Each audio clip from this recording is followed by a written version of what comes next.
e falar: mãe, eu tô te dando orgulho, e ela nem tá podendo ver isso. Eu sei que de onde ela tá, ela vai estar muito orgulhosa de mim, mas o fato dela não estar presente é muito doloroso. O réu era extremamente ciumento. Ele sempre foi possessivo, então sempre que a minha mãe fosse fazer alguma coisa fora de casa, ela fosse ao mercado, ela fosse fazer unha, ela fosse comprar alguma coisa, ela fosse fazer qualquer coisa, ela deveria estar acompanhada ou de mim ou da minha irmã. Neste tribunal, a justiça busca respostas para um crime que chocou a todos. Edivaldo Rodrigues Salomão é acusado de um ato brutal contra sua ex-esposa, Miriam. Testemunhos revelam um relacionamento marcado por ciúmes e um passado conturbado. Acompanhe os detalhes de um caso onde a verdade é desvendada, passo a passo. O nome completo do senhor, por favor? Edivaldo Rodrigues Salomão. Edivaldo, o senhor está sendo acusado aqui de um crime de homicídio, com 4 qualificadoras. Serão feitas algumas perguntas ao senhor. O senhor não está obrigado a respondê-las. Se o senhor quiser ficar em silêncio, a Constituição Federal assim lhe assegura, tá bem? Se eventualmente o senhor quiser falar e confessar a prática do crime, e acaso seja condenado por ele, isso poderá reduzir a sua pena, tá bem? O senhor tem profissão? Sim. O que o senhor faz? Trabalho de motorista e motoboy. Quanto que o senhor costuma ganhar trabalhando nessas profissões? Eu ganhava uns 3 mil, mais ou menos. Seu estado civil atual? Solteiro. Tem filhos, né? Tem. Tem Casal. netos? Tem também. O senhor ajuda, algum deles depende do senhor financeiramente? Dependia, né? Agora voltou preso, não tem como ajudar, né? O senhor já foi processado por outros fatos? Não. Alguma vez? Respondeu algum outro processo crime? Não. Não? O senhor vai responder as perguntas aqui hoje? Eu vou ficar em silêncio. Tá bem. Doutor, vai responder do senhor, de alguém, de ninguém? Só pra gente deixar registrado aqui? De ninguém? Tá bem, então vou encerrar seu interrogatório, tá bem? Só um minutinho. Seu nome completo, por favor? Eduardo Atanásio Salomão. Eduardo, qual é a sua relação com a vítima Miriam? Eu sou filho da vítima. Em razão do seu parentesco, o senhor não está sujeito às penas do crime de falso testemunho também? Eventualmente, o senhor sequer estaria obrigado a depor pelo 203, mas já que o senhor está aqui, presumo que o senhor esteja apto a tanto. O senhor não está sujeito às penas do crime de falso testemunho, como eu disse, mas espero que o senhor diga a verdade naquilo que souber lhe for perguntado, tá bem? Sim. Porventura, se o senhor precisar de um intervalo durante a sua fala, não há problema, tá bem? É só o senhor me sinalizar que assim a gente procede. O senhor presenciou o fato em si? O senhor estava presente no momento do acontecimento do crime? Não. Não? Como é que o senhor tomou conhecimento do ocorrido? O ocorrido foi numa quinta-feira. Eu estava em aula, na UEM. Estava voltando para casa, mandei uma mensagem para minha mãe e ela não respondia. Mandei uma mensagem para minha irmã e a minha irmã falou que ela já tinha saído da casa dela. E eu comecei a achar isso muito estranho, tentei ligar, não recebi ligações. Assim que o ônibus parou no ponto de casa, eu fui andando o mais rápido possível até a casa. Cheguei lá, a minha irmã já estava lá dentro e tinha encontrado o corpo. Tá. O senhor ficou sabendo quem cometeu o crime? Sabendo no momento não, mas... Como é que chegou isso ao seu conhecimento? Por reportagem. Tá. Mas a gente já pensava que fosse isso, em vista do que foi conversado pela irmã do autor do crime, que ele passou na casa dela, todo ensanguentado, pedindo dinheiro, pedindo roupas. Isso quem disse ao senhor? A irmã da vítima. A Edilene? A Edilene. Tá. A irmã do réu, no caso. Isso, do réu, desculpa. Qual que era a relação do réu? Vou me explicar aqui, porque pode parecer que as perguntas são óbvias na sua visão, e eu li o processo, evidentemente, né? Eu sei do que se trata, mas quem está julgando esse caso são os jurados que estão aqui, razão pela qual algumas perguntas precisam ser feitas mesmo parecendo óbvias também. Qual que era a relação do réu e da vítima? Eles eram divorciados. Tiveram um relacionamento amoroso durante o tempo? Um casamento? Por 35 anos. Tá. De alguns meses antes do acontecido, eles haviam se separado. Tá. Mas ambos moravam na mesma residência. Tá. Estavam sob o mesmo teto. O senhor é filho do réu? Sou. Tá. O senhor tem algum filho? Não. A tua mãe deixou algum neto? Deixou um neto vivo e uma neta viva e um falecido, que são filhos da minha irmã. Tá. Quanto tempo tinha o neto da sua mãe, seu sobrinho, na época dos fatos, lá em 2022? Desculpa. Quantos anos ele tinha? A neta... Aqui tá viva, é isso? 5 ou 6, desculpa. Não anos? Anos. Tá. Como é que era o relacionamento do réu e da vítima? O senhor sabe me dizer? ao longo desses 35 anos aí? Coisas que o senhor tenha presenciado, algum tipo de abuso, alguma coisa nesse sentido? Ou era um relacionamento normal, tranquilo, até a data do fato? O réu era extremamente ciumento. Ele sempre foi possessivo, então sempre que a minha mãe fosse fazer alguma coisa fora de casa, ela fosse ao mercado, ela fosse fazer unha, ela fosse comprar alguma coisa, ela fosse fazer qualquer coisa, ela deveria estar acompanhada ou de mim ou da minha irmã. Nesse caso foi sempre abusivo nesse sentido.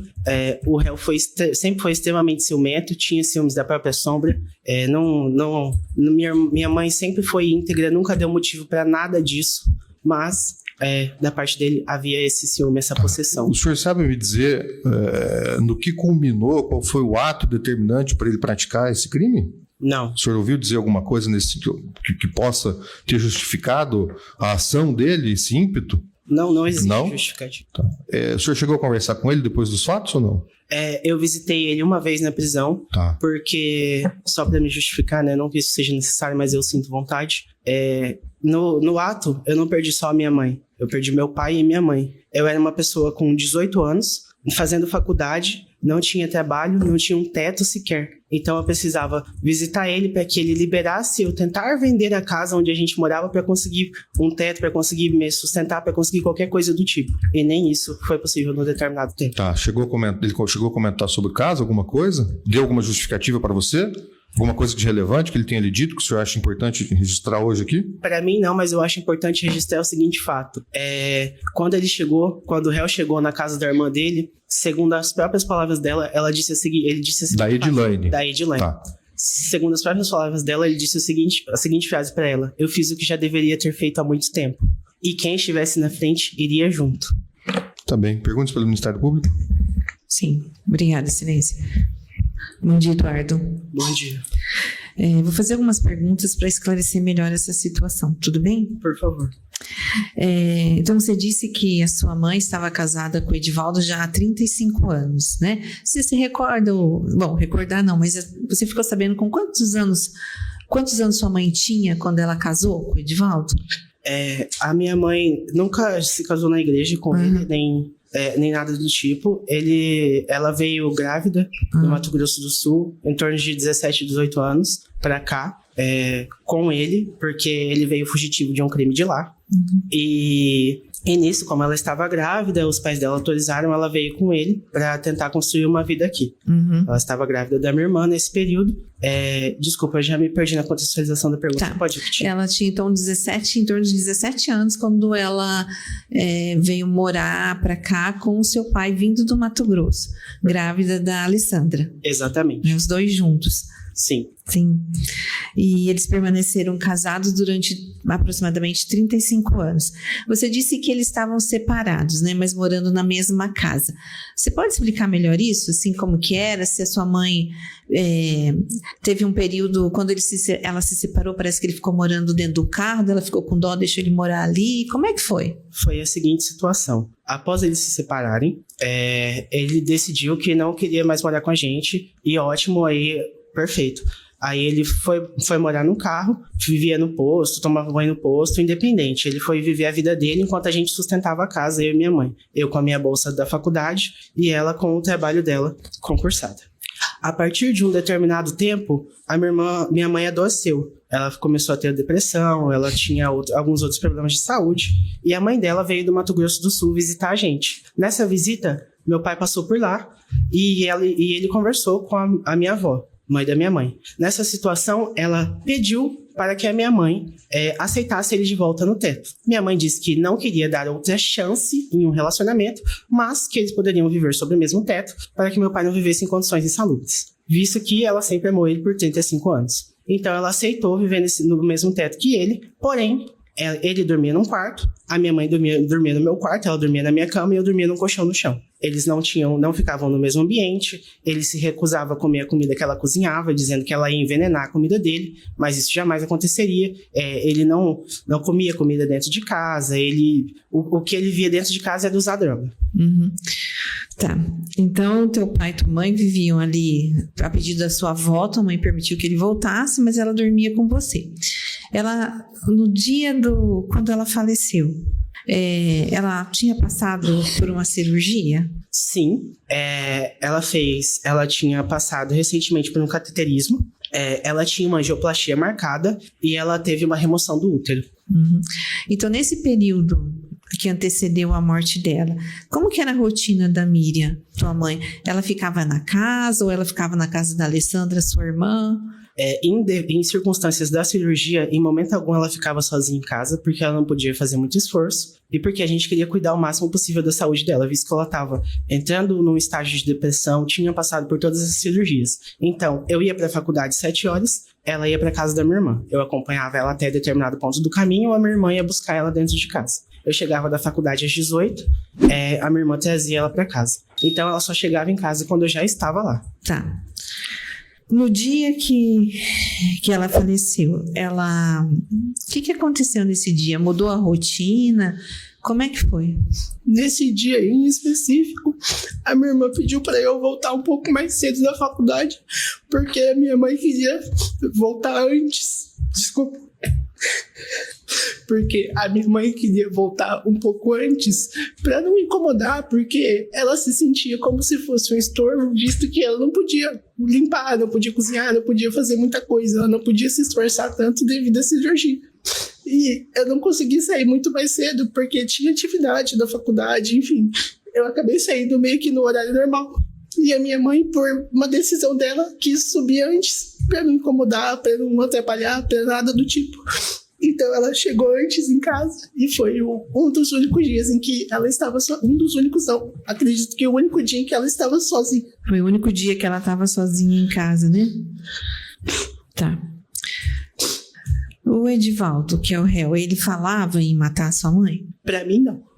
Mas... Muito pelo contrário, uma vez ele me disse que ele nunca teria coragem de fazer nada nem comigo e nem com ela. Porque em determinadas circunstâncias, quando havia algum tipo de discussão, eu entrava na frente porque eu não deixaria acontecer nada com ela. Eu falava, você não pode falar assim com ela, você não pode ter esse tipo de atitude. E em algum momento, eu não consigo me recordar exatamente quando, teve alguma discussão que ele falou, que ele chamou ela de vagabunda ou algo do tipo, e eu falei, não, você não pode falar assim com ela. Ele olhou na minha cara e falou, eu falo assim com quem eu quiser e você toma o seu rumo, porque senão você vai ver o que é bom. E a partir desse momento eu me senti, de certa forma, ameaçado, mas depois, quando acalmou os nervos ou quando passou o efeito de alguma coisa que ele devia ter usado, ele veio e me falou, eu nunca teria coragem de fazer nada nem com você e nem com a sua mãe. Mas ele falava de matar sua mãe? Assim, ou mandava vídeos para sua mãe? Uhum. E depois a gente descobriu, né, em determinado momento, que ele mandava como se fossem reportagens ou cortes do YouTube ou alguma coisa assim do tipo marido mata a mulher que traía, mulher trai marido e vai parar na cova, coisas nesse sentido, títulos nesse sentido de ou reportagens no YouTube ou alguma coisa um pouco pior do que isso, nesse sentido de como se fossem ameaças. Pra tua mãe? Pra minha mãe, no WhatsApp dela. Mas a gente mal ficava sabendo disso porque ela tentava guardar tudo pra ela. Ela não partilhava essas coisas com vocês pra protegê-los? Provavelmente. Você falou assim de drogas. Teu pai usava droga? Constantemente. Uhum. Constantemente.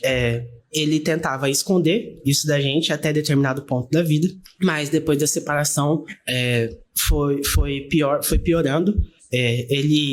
A vida inteira ele usou maconha, ele sempre fumou maconha a vida toda, e de um determinado tempo, desde um determinado momento que ele sofreu um acidente de moto, teve que parar, ele voltou a usar cocaína, e depois teve que parar, depois de um determinado momento que ele teve que parar de trabalhar por sofrer um acidente de moto com a minha mãe, ele voltou a usar cocaína.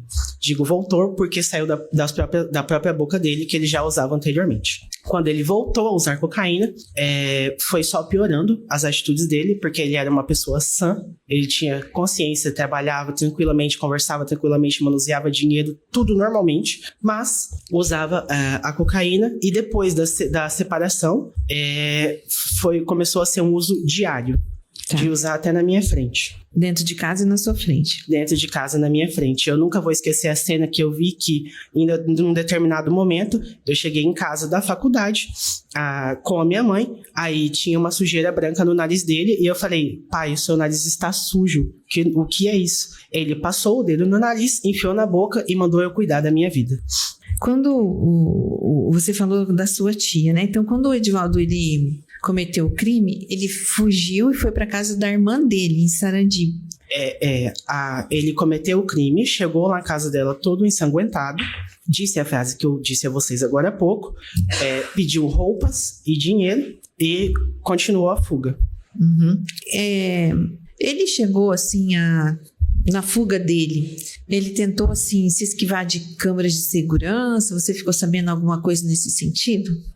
Após ver as reportagens, a gente teve uma determinada noção de que, de certa forma, foi planejado, visto que ele estava seguindo em uma via da Colombo por fuga, foi avistada a placa da moto dele, e depois ele cortou essa via da Colombo em outro sentido por um caminho de terra, onde não havia câmeras nem nada do tipo, e foi parar do outro lado. Então, só para explicar de uma maneira mais sucinta, ele seguia por um lado da Colombo, as filmagens da placa da moto indicava isso, visto que ele estava indo por um lado, e ele foi encontrado em outro, já que ele cortou pelo caminho de terra e foi parar num sítio de parentes dele, o que induz mais ainda de que foi algo planejado, visto que ele tinha um lugar para fugir. A sua mãe, ela tinha profissão? Ela tinha passado em algum concurso? Como é que era? Minha mãe era educadora infantil. Ela trabalhava num CEMEI, agora eu não vou me recordar o nome certo da escola. Ela era educadora infantil, ela era concursada. E dentro desse trabalho dela tem um negócio chamado dobra. Nessa dobra, ela trabalhava com um aluno especial, um aluno autista chamado Eduardo. Com esse aluno autista, como que funciona esse trabalho, né?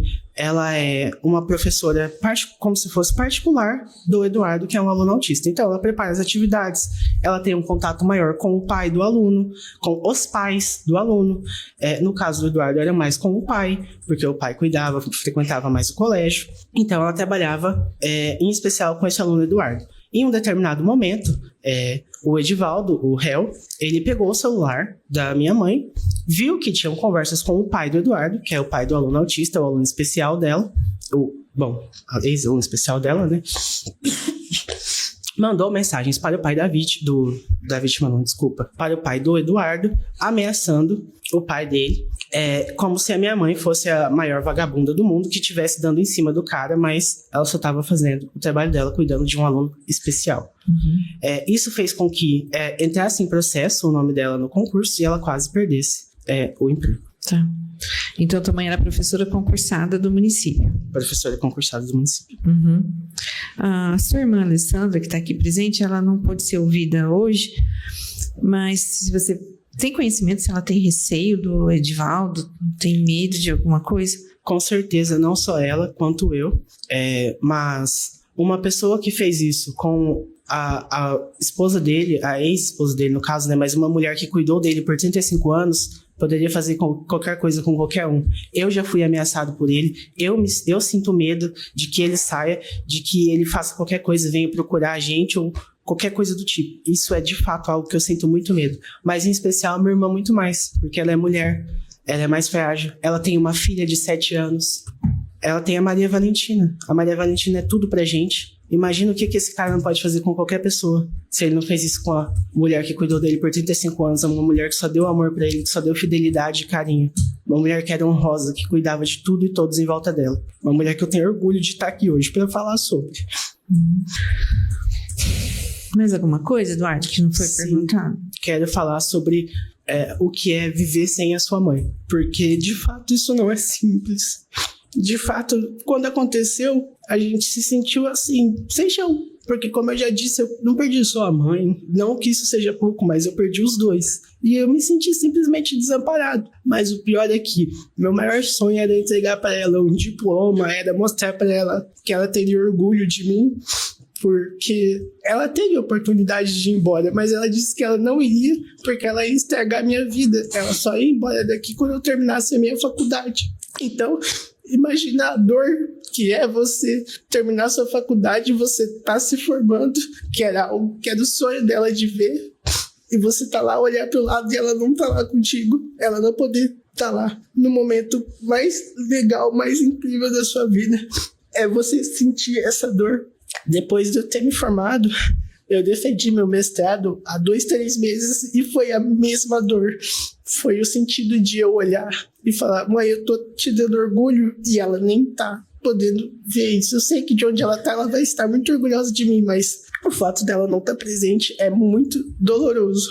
E eu não digo isso só em momentos de formatura, mas às vezes você precisa de alguém para conversar, de alguém para desabafar, ou um Natal que você vai passar e você pensa: eu vou fazer o quê? Eu tô sozinho.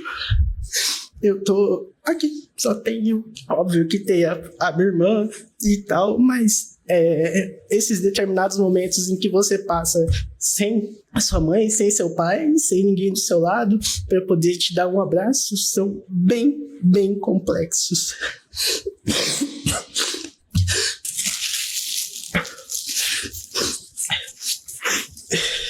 E eu queria comentar mais uma coisa, porque, bom, com certeza isso vai ser falado mais à frente a Júlia, mas o réu tem outros antecedentes que acredito que são importantes ser comentados, né? Como eu havia comentado, ele veio no Mato Grosso do Sul fugitivo de um crime que ele cometeu lá, e aqui em Sarandi ele também cometeu um crime de porte de arma e talvez tentativa de homicídio, né? Onde ele foi arrumar confusão com um cara em um bar, por ciúmes da minha mãe também. Porque ele dizia que o cara vivia comendo a minha mãe, segundo palavras do próprio, o que pra mim é de certa forma inadmissível, porque a minha mãe sempre foi uma pessoa honrosa e uma pessoa honesta. Então eu gostaria que isso fosse comentado também. Estou para qualquer outro tipo de pergunta, estou aqui. Tá bom. Eduardo, da minha parte é só, eu agradeço você pelos esclarecimentos, tá bom? Muito obrigada. Doutor, pela defesa. Obrigado, excelência. Bom dia, Eduardo, tudo bem? Meu nome é Leonardo, eu sou o advogado do Edivaldo, o advogado indicado pelo Estado para representar ele nesse julgamento hoje. Primeiramente, eu gostaria de expressar meus sentimentos a você pela sua perda, tá bom? Eu só posso imaginar que seja uma dor imensa, imensurável. Meu papel aqui é fazer algumas perguntas, tá? Como eu estou no papel da defesa, não são perguntas pessoais, é somente para esclarecimento mesmo dos fatos, para a gente poder levar o julgamento, todos os fatos ali para o conselho de sentença poder fazer o julgamento. Eu sei que é difícil recordar, mas você lembra o ano exato de quando que foi o divórcio dos seus pais? Não lembro. Na denúncia aqui oferecida pelo Ministério Público, consta pelos relatos que foram feitos, inclusive também pela Edilaine, a irmã da sua tia, que seria mais ou menos ali no final de 2018, mais ou menos. Você se lembra se foi mais ou menos essa época que eles se separaram? Não foi nessa época. Bom, houveram 2 momentos. Primeiramente, eles se divorciaram, acredito que no final de 2018, mas ele construiu uma casa do lado onde a gente morava e ele vivia na nossa casa pedindo ou alguma coisa de alimento, ou que lavasse a roupa, ou algo do tipo. Nisso, a minha mãe meio que, não que ficou com dó, mas eles acabaram reatando porque era um relacionamento muito antigo. Então, eles reataram nesse momento e depois houve um divórcio, uma separação novamente. Entendi. Além esse término em 2018 e essa reconciliação, houve mais alguns outros momentos no período aí desse tempo de casado que houve término, retorno? Não, foram só esses 2. Só essas 2 vezes? Sim. Certo. E dessa vez que eles reataram lá em 2018, e aí depois quando que eles separaram novamente? Alguns meses antes do ocorrido, mas no mesmo ano. Alguns meses antes, então. Tá bom. Essa casa que o Edivaldo construiu lá era própria? Era o terreno era dos 2, e aí ele construiu uma casa no terreno. Certo. E você sabe a razão do porquê que depois que eles separaram, como você mencionou, que ele dormia no posto, no carro, tomava banho no posto, por que ele não usava a casa? Porque ele tinha medo de vingança, visto que ele tentou matar um cara que morava naquela rua. Certo, mas era a mesma rua que ele estava morando na época dos fatos. Não, não era. Certo. A casa era do lado? Só pra contextualizar, depois que ele fez essa tentativa de homicídio em Sarandi, a gente se mudou para uma casa alugada em Maringá, e a casa que a gente tinha em Sarandi ficou abandonada, as duas. A casa que a gente morava anteriormente. Então não era a mesma residência, então. Não era a mesma residência. Entendi. Onde aconteceu o fato, onde ele matou a minha mãe, não é a mesma casa onde a gente construiu. Perfeito. Na época você morava junto com a sua mãe, com o Edivaldo? Sim, a minha vida toda eu morei com eles. Tá. Você comentou que o Edivaldo era extremamente ciumento. Ele sempre foi ciumento, assim? Sim. Certo. Desculpa a pergunta, mas como eu te disse, assim, não é nada pessoal, é somente para esclarecimento dos fatos. A sua mãe era usuária também? Não. Não, somente o Edivaldo. Sim. Certo. E um pouco tirando esse fato que aconteceu anteriormente, como que foi o seu relacionamento no decorrer desses anos com o Edivaldo? Sempre foi normal. Normal. Desculpa, só para comentar, enquanto ele estava são e sem o efeito de drogas, era um relacionamento normal de pai e filho. A partir do momento que ele usava drogas, ele virava outra pessoa, ele se comportava de uma maneira agressiva, ele agia de uma forma grosseira e ele tentava esconder isso da gente. Então, como ele tentava esconder, a gente tinha um relacionamento, de certa forma, normal entre pai e filho. A droga causava essa transmutação nele, então, no comportamento dele? Sim. Entendi. O Edivaldo, além desse comportamento abusivo, de ciúmes, assim, você tinha uma percepção de que ele era paranoico? Não. Não. Como eu acabei de comentar, eu tinha uma relação super normal, ele manuseava dinheiro, ele trabalhava, normal. A partir do momento que ele usava droga, ele se tornava outra pessoa. Ele ficava agressivo, ele ficava... quando ele usava droga, ele literalmente ficava paranoico. Se sentia perseguido, mas a partir do momento em que ele usasse droga. Senão ele era uma pessoa normal. Certo. Então, mas esse se sentir perseguido era depois que ele usava a droga? Sim. Entendi. Na época dos fatos, o Edivaldo trabalhava? Não. Não? E antes dos fatos, do que ele trabalhava? Do que ele sobrevivia? Ele era entregador. Entregador? Motoboy. Entendi. Período integral ou só à noite? Dependia de como ele arrumava o trabalho. Era bico? Às vezes era bico, às vezes era registrado. Entendi. Eu sei que é uma pergunta difícil, mas assim, na sua percepção, antes desse fato, antes do término, do vai e volta entre sua mãe e o Edivaldo, você tinha uma percepção de que o Edivaldo amava sua mãe? Não. Era cômodo para ele ter um teto. Certo. E você chegou a tomar conhecimento um pouco antes, ou até muito antes, no período aí desse casamento entre eles, se houve alguma traição da sua mãe quanto a ele? Nunca houve nada desse tipo da minha mãe. E existia algum motivo, alguma coisa para o Edivaldo pensar nessa possibilidade de que sua mãe estava traindo ele? Nunca. Certo.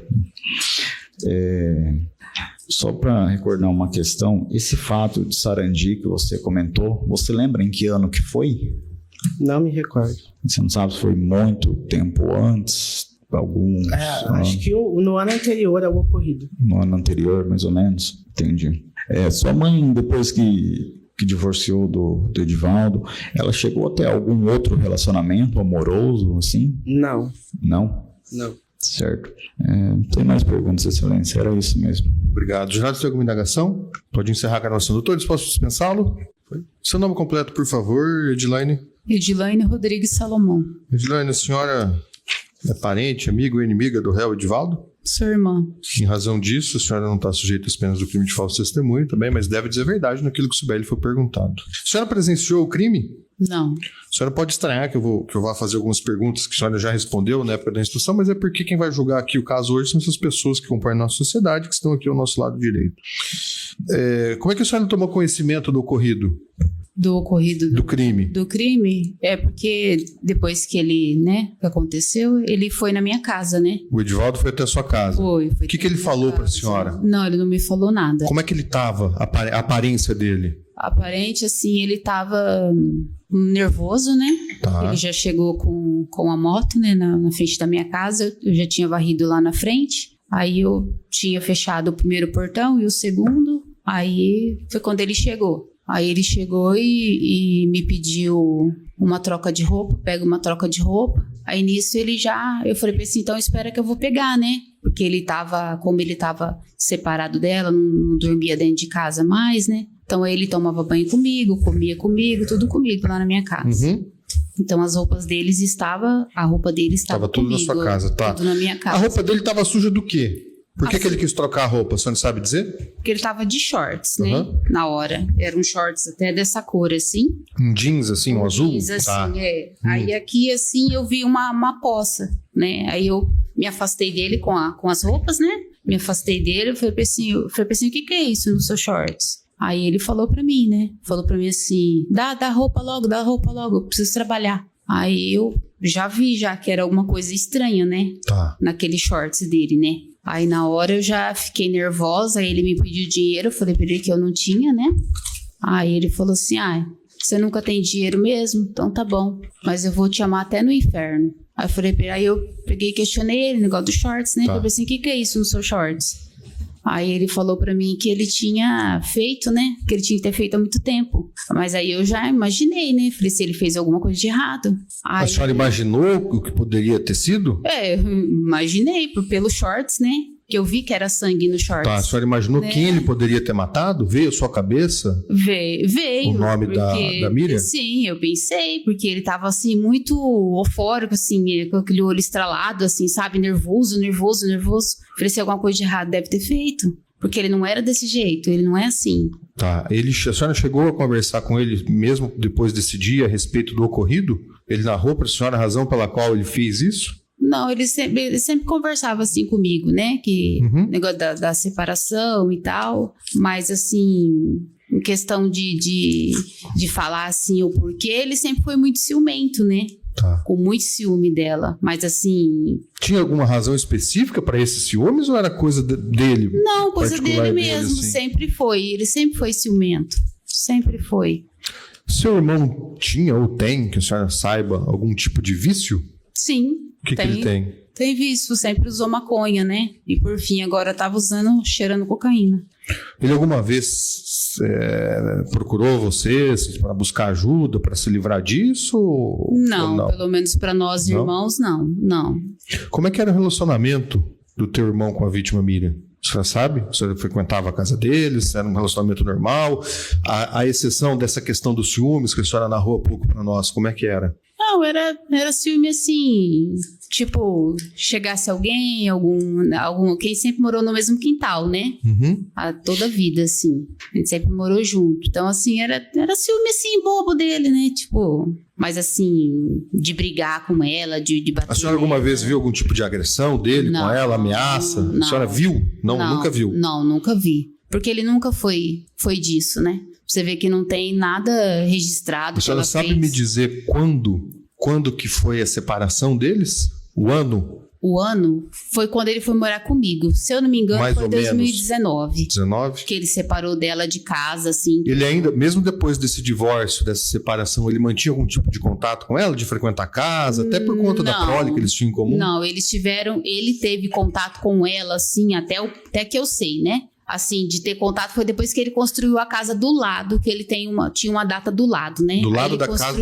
Isso. Da sua casa ou da minha? Não, da dele. Tá. Da deles, né? Da onde eles moravam. E aí ele passou a morar lá. Aí ele passou a morar lá. A senhora sabe me dizer quando eles deixaram de conviver como casal? Não. Não sabe? Uma data certa, não sei te dizer. Tá bem. Pelo Ministério Público? Bom dia, Edilane. Bom dia.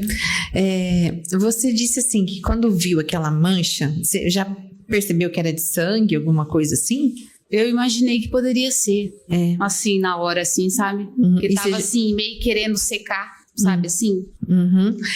E daí você já imaginou que era alguma coisa relacionada à dona Miriam? Ou dela, eu não sei, né? Porque o jeito que ele tava, né?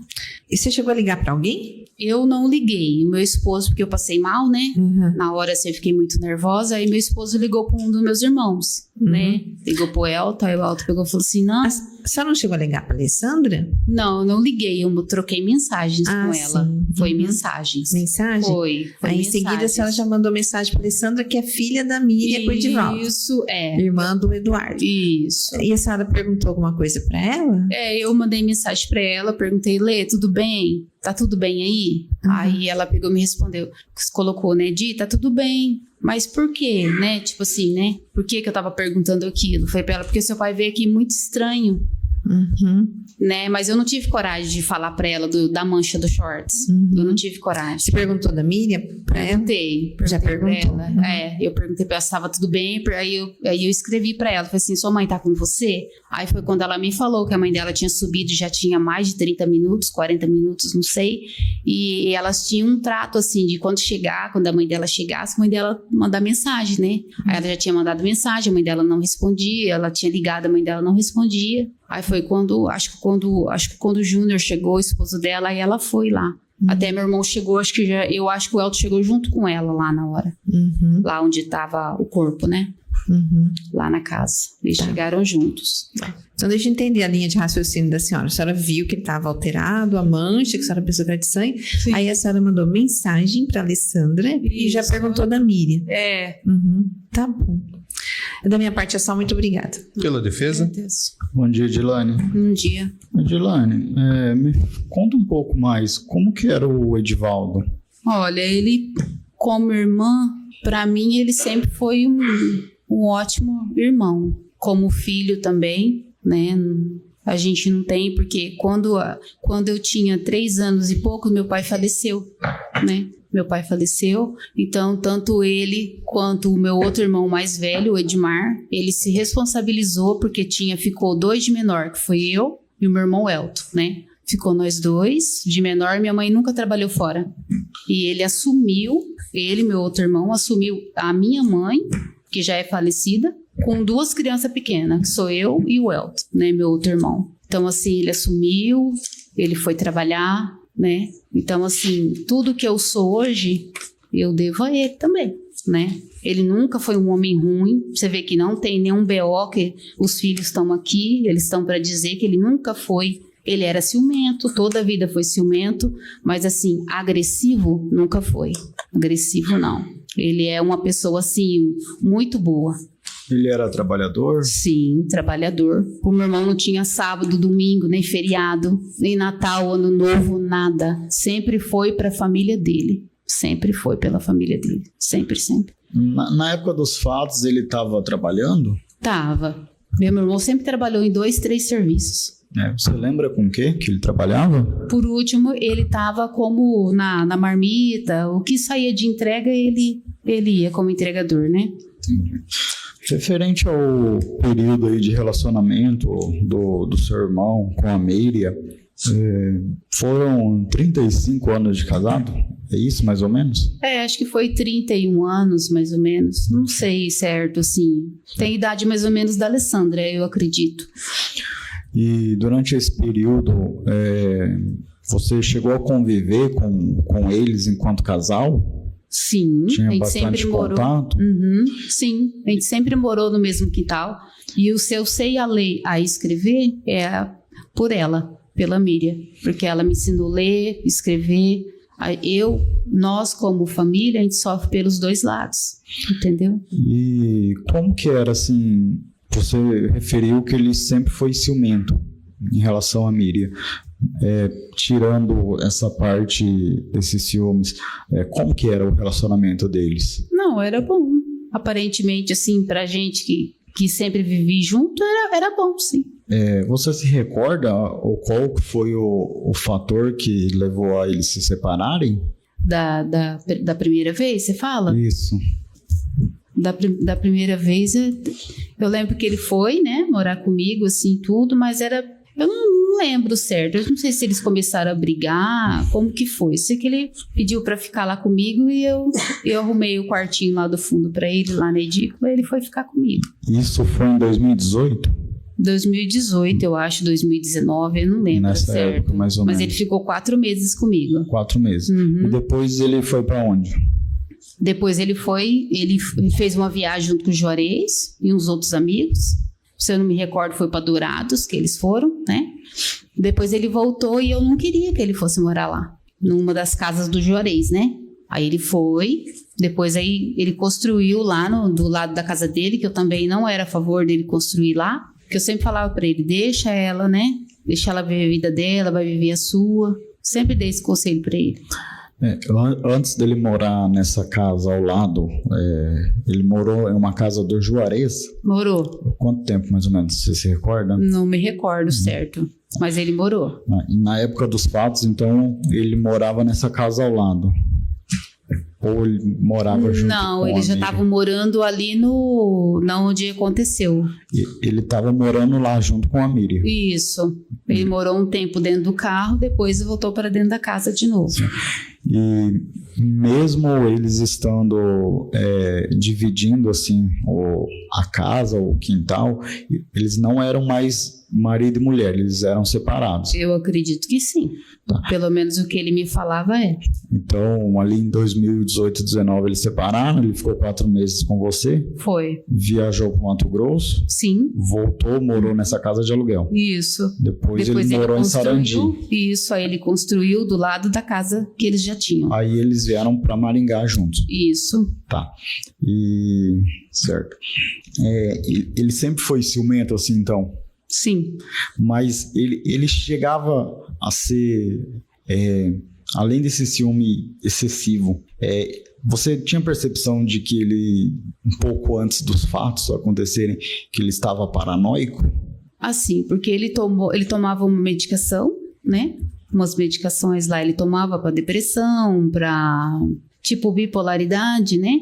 Mas aí ele deixou de tomar essas medicações. E você sabe por quanto tempo ele tomou essas medicações? Não sei. Eu Eu tive acesso a essas receitas quando ele veio morar comigo, que ele me deu as receitas, né? Que as receitas, aquelas que eu tenho em mãos, desde 2017. Desde 2017. Uhum. Você lembra qual que era o tratamento que foi indicado nessas receitas? Ou qual que era o... Nessas receitas que eu tenho em mãos, é remédio para ansiedade, transtorno de bipolaridade, né? Essas medicações, só que eu não sei te falar nome, né? Certo. E nessa época que ele morou com a senhora, ele estava usando drogas? Sim, toda a vida usou. Desde os 17 anos ele usa droga. E quais drogas ele usava? Ele usava maconha e depois começou a cheirar cocaína. Você sabe quando, mais ou menos, que ele começou na cocaína? Não sei. Te falar certo, não. Uhum. Tem mais perguntas, Excelência? Muito obrigado. Jurado, tem alguma indagação? Pode encerrar a gravação. Doutores, posso dispensá-la? Bom dia, seu nome completo, por favor. Bom dia, Michel Pontes Buzica. Michel, o senhor é investigador? Exatamente. Agente, né, de polícia judiciária agora? Exatamente, da Delegacia de Homicídios de Maringá. Perfeito. Em razão disso, né, e por ter atuado na apuração do fato que a gente está aqui julgando hoje, presumo que o senhor não possua parentesco, amizade nem inimizade, seja com o réu ou vítima, correto? Correto. O senhor está sujeito então às penas do crime de falso testemunho, deve dizer a verdade sobre o que souber lhe for perguntado. Primeira pergunta básica, o senhor não presenciou o crime, certo? Não. O senhor esteve no local do crime? Estive. O que foi apurado ali pela polícia, no caso? Certo. No dia dos fatos, eu era investigador de plantão da Delegacia de Homicídios de Maringá. Aí, por volta de 6h30, 7 horas da tarde, eu fui acionado pelo plantão da 9ª Subdivisão para atender uma ocorrência de uma mulher que teria sido encontrada morta em sua residência, vítima de diversas facadas. Diante dos fatos, eu me desloquei até o endereço, se não me engano é no Conjunto Parigô de Souza, não me recordo a rua certo. E lá, já o local isolado pela Polícia Militar, a vítima já teriam tentado prestar socorro nela, mas ela veio a óbito no local. seria a senhora Miriam, né? E no local eu constatei que, de fato, ela estava em óbito e com diversas perfurações de faca na região peitoral e do pescoço. Foi acionada a perícia, que também fez o seu trabalho pericial, e o ML, que foi responsável pela remoção do corpo. No local mesmo foi levantado todas as informações junto aos policiais militares que faziam isolamento lá e junto a familiares do casal, tendo em vista que já foi de cara no local identificado o autor dessa ação criminosa, que teria sido Edivaldo, justamente o Amásio ali, o marido da senhora Miriam. O senhor chegou a conversar com algum vizinho, alguém sobre o caso em si? Conversei com vizinhos, familiares que estiveram no local, inclusive do próprio Edivaldo, né? E estes mesmos afirmaram que alguns momentos antes, no caso a própria irmã do Edivaldo, disse que ele esteve lá na residência, meio afobado, pedindo por uma muda de roupa e dinheiro e com uma mancha de sangue na roupa. O senhor falou que a irmã dele disse isso, é Edilane, essa irmã? Exatamente. E diante disso, ela perguntou para ele o que teria ocorrido. Ele disse a ela que ele fez o que ele deveria ter feito há muito tempo. Isso a Edilane disse ao senhor no momento ali. Exatamente, lá no local e depois também em sede de delegacia prestando seu depoimento. E nesse momento ele montou novamente na motocicleta e se evadiu.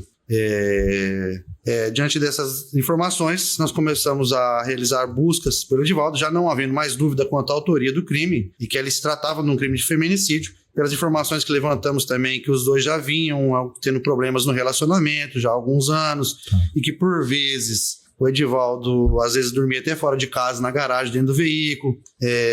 Já tinha alguns boletins relacionados à questão de violência doméstica, ele era usuário de drogas, específico cocaína, né? Ele já tinha uma atitude agressiva com ela, né? Não era a primeira vez, essa no caso culminou em morte.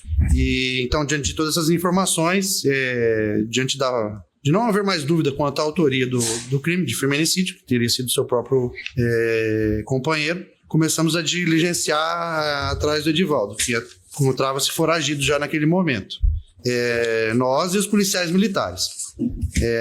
Mandamos uma equipe em Itaguajé, numa chácara que é do irmão dele, para ver se ele teria fugido até lá, não foi localizado. Diligenciamos endereços em Guatemi, em Maringá. Na manhã, na sequência, eu mesmo com o meu colega de trabalho estivemos num endereço em Sarandi, que foi atribuído como sendo dele, 2 residências conjugadas, estava fechado, e quando a gente estava nesse endereço, chegou a informação para nós que ele estaria escondido num sítio de familiares no distrito de Aquidabã, no município de Marialva. Eu e meu colega deslocamos até esse sítio, onde logramos êxito em localizar ele. Ele estava lá, já pronto para sair do sítio, inclusive.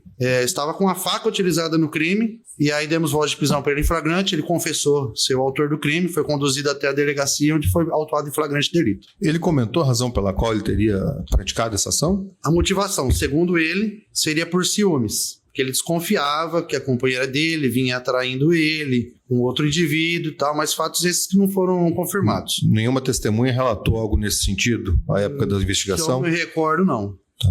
Toda pelo Ministério Público? Pela defesa, doutor? Boa tarde. Bom dia, Michel. Bom dia.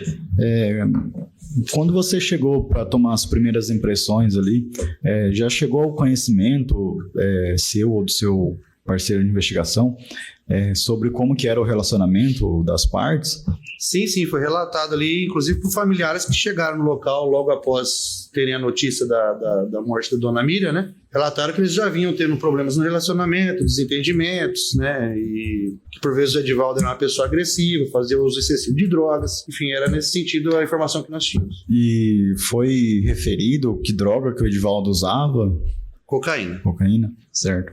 Sem mais perguntas, excelência. Jurado, tem alguma indagação para a testemunha? Pode encerrar. Seu nome completo, por favor, Rogério.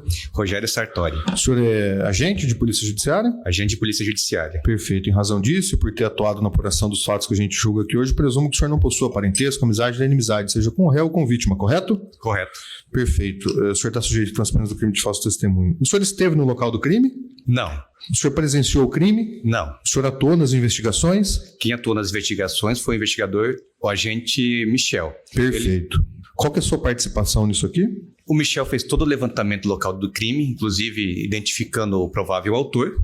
E diante dessas informações, nós passamos a diligenciar junto com ele, no intuito de localizar o acusado. Aí, diante de uma informação que ele poderia estar num sítio no distrito de Aquidabã, pertencente a familiares, eu, juntamente com o agente Michel, deslocamos até o local e encontramos o acusado lá. Ele estava de posse da arma do crime, que era uma faca. No momento, ele não negou o crime, confirmou que teria assassinado a senhora Miriam. E, diante dos fatos, conduzimos ele para a delegacia para ser ouvido pelo delegado de polícia, Dr. Diego. Durante o trajeto, ele mencionou que a motivação do crime estaria relacionada com ciúmes, que ele acreditava que a mulher estaria traindo ele e, por essa razão, tomou essa medida extrema. Tá bem. Perguntas pelo Ministério Público? Bom dia, Rogério. Bom dia, doutora. O senhor disse que ele acabou por confessar, né, que matou a dona Miriam, mas ele deu detalhes, assim, da execução, como que foram diversas facadas, né? Ele falou por onde ele começou, como é que foi? Não comentou os detalhes, pelo menos para mim. Tá. Eu sei dos detalhes porque trabalho junto com o Michel na delegacia de homicídios e a gente vê as fotografias que foram feitas no local, né? Então, pela fotografia, a gente percebe que foram várias facadas no tórax. Uhum.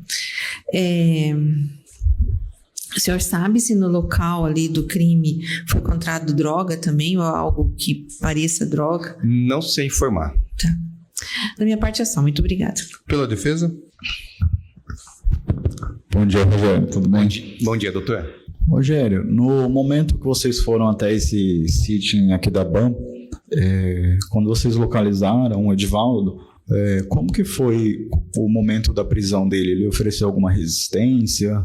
Ele estava do lado de fora das residências, né? Só contivemos ele.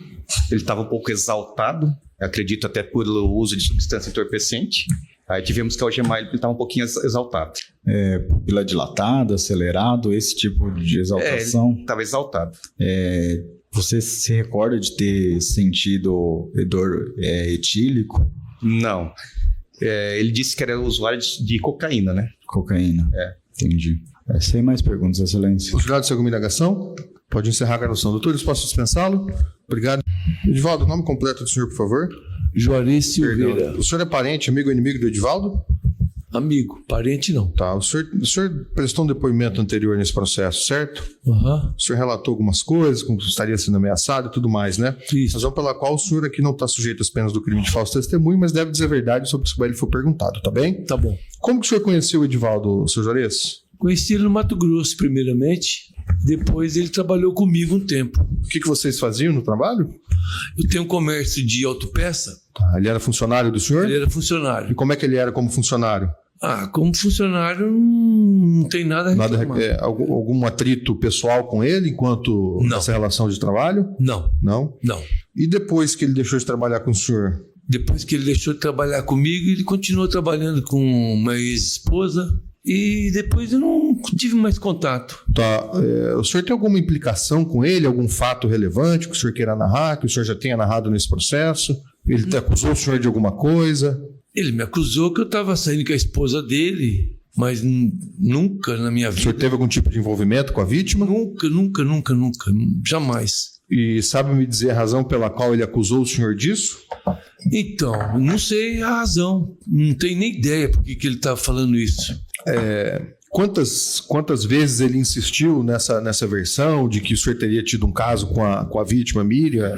O senhor sabe me dizer? Ele me ligou umas par de vezes, inclusive eu estava no hospital, tinha feito uma cirurgia, ele me ligou falando que eu estava com a esposa dele, aí depois me ligou novamente, eu estava no Mato Grosso com a minha esposa atual e insistia falando que eu estava com a esposa dele, mas na verdade nunca tive sem ele. O senhor tinha algum tipo de contato com ela? Todas as vezes que eu vi ela, foi junto com ele. Nunca não era nem amigo dela, digamos assim. Não, nem amigo não era. Eu sou padrinho da menina dele, né? Nós somos compadre, mas assim, em conversar com ela, assim, nunca tive um contato com ela se ele não tivesse junto comigo. Sempre a gente estava sempre junto. O senhor sabe me dizer como que era a relação dele com ela? O casamento ali, tinha alguma reclamação? Era um casamento normal, tranquilo? Alguma coisa que o senhor se recorde de memória? No início era um normal. Teve filho, teve tudo, foi sempre tudo normal. E o tratamento dele com ela, dela com ele, era normal assim para o senhor, que o senhor tem conhecimento? Que o senhor... Na época que eu conheci, que eu tive contato, assim, que a gente... Ele era normal, o tratamento. Enquanto ele trabalhava com o senhor tinha alguma queixa envolvendo algum tipo de vício dele, bebida, álcool, droga, alguma coisa nesse sentido que o senhor se recorde? Não, ele não bebia, não era de beber. E para mim ele sempre trabalhou certinho, sempre fez as coisas tudo certinho. Só quando ele estava trabalhando de entregar pizza, que ele veio com... que ele queria... disse que tinha um cara que estava mexendo com ela e tal, e eu falei para ele, Bedu, não faz isso, a sua mulher é uma pessoa séria, não tem essas coisas. E ele com esse problema, né, na cabeça, não sei o que era. Sei que, assim, eu não tenho nada... O senhor já viu ele sendo agressivo com alguém, qualquer pessoa que seja? Tem recordação disso? Teve uma época que ele queria matar um cara, que o cara disse que estava mexendo com a mulher dele, mas depois a gente conversou, até ele pediu para mim guardar a arma, eu guardei um tempo. Arma de fogo? Ele pediu para mim guardar, eu guardei tudo, acalmou e parou tudo os negócios, ele não falou mais nada. Aí depois eu devolvi para ele, não sei o que ele fez. Tá bem. Pelo Ministério Público? Bom dia, seu Juarez. Bom dia. O doutor já perguntou, mas vou perguntar novamente, assim, o senhor tem alguma queixa, assim, de alguma coisa que o Edivaldo fez com o senhor, mesmo depois que esteja preso?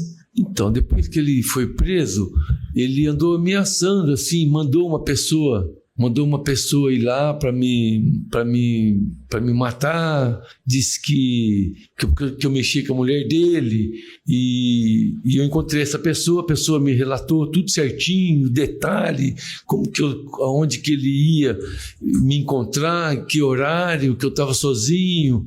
E ele me contou todos os detalhes que, inclusive, ele sabia. A vítima sabia desse detalhe, porque ele trabalhou muito tempo comigo e ele relatou para essa pessoa, sabe? Aí a pessoa me contou tudo certinho. Essa pessoa contou os detalhes que ele já sabia da sua vida e que ia pegar o senhor, tipo uma emboscada? Isso.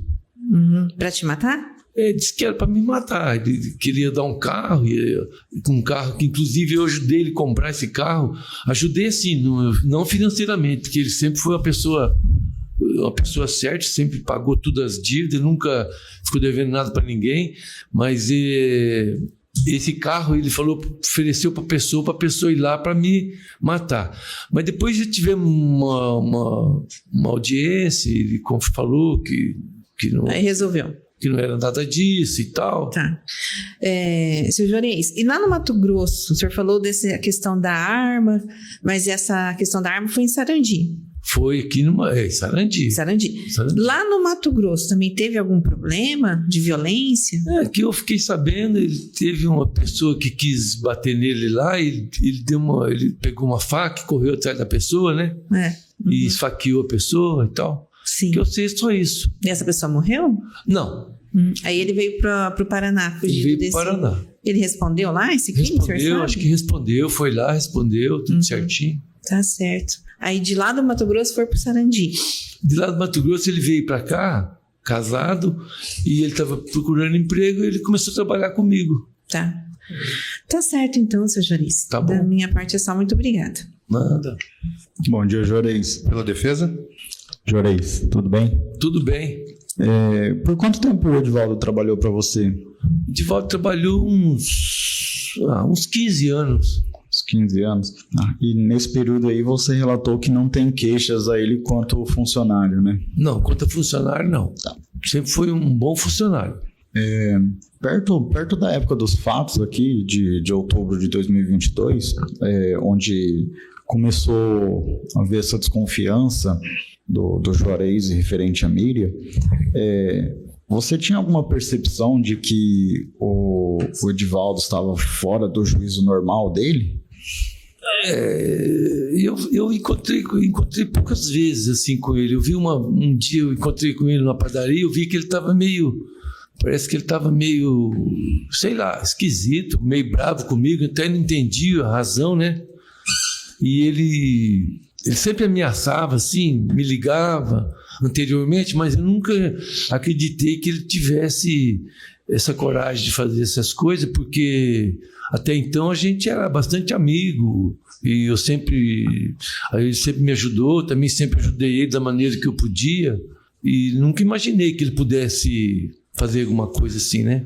E essa ligação aí, essas ligações que você referiu agora há pouco, que o Edivaldo fez para você, quando ele começou a suspeitar que você tinha um relacionamento com a Miriam, você lembra quanto tempo antes do ocorrido que foi?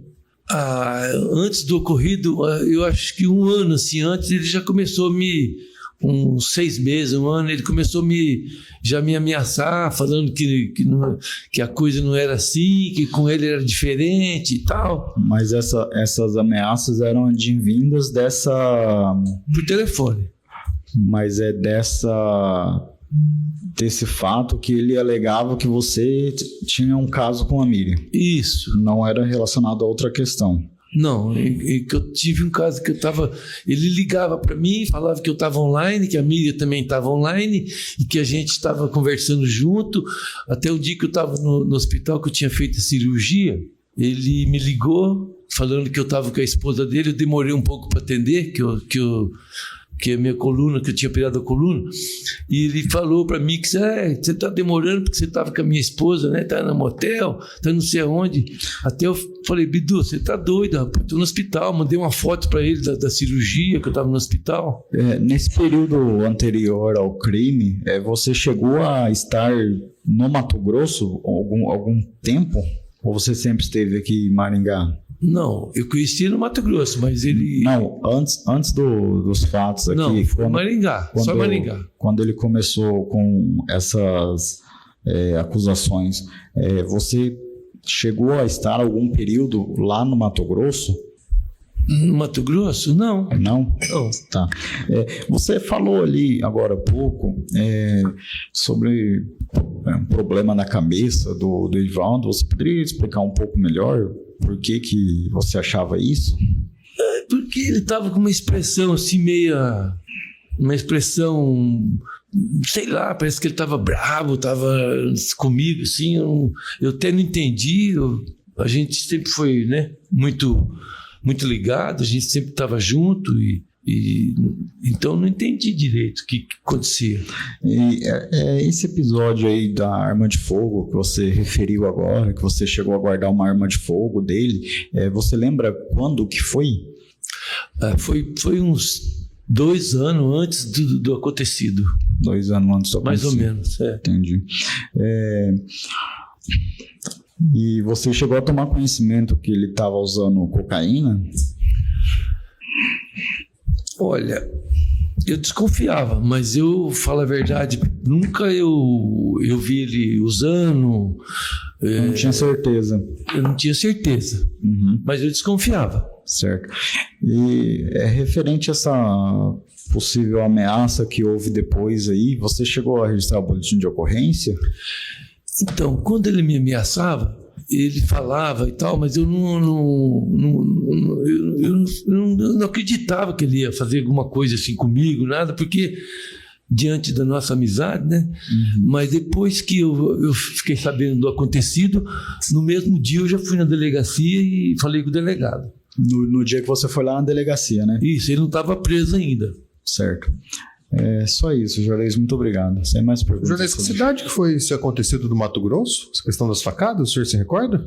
Olha, eu acho que eu não recordo direito não, mas faz uns 20 anos. Tá. A cidade, o senhor se lembra? Pedro Gomes. Tá. Jurado, tem alguma indagação? Pode encerrar a gravação. O réu Edivaldo Rodrigues Salomão foi condenado pelo Tribunal do Júri de Londrina a 30 anos e 1 mês de prisão em regime fechado. O júri reconheceu todas as qualificadoras apresentadas pela acusação e o juiz negou qualquer benefício como redução de pena, substituição por medidas alternativas ou liberdade condicional. A prisão preventiva foi mantida e a pena deve começar a ser cumprida imediatamente. E aí, gostou do vídeo? Inscreva-se para mais vídeos sobre a justiça americana e brasileira. Louvado seja o Senhor!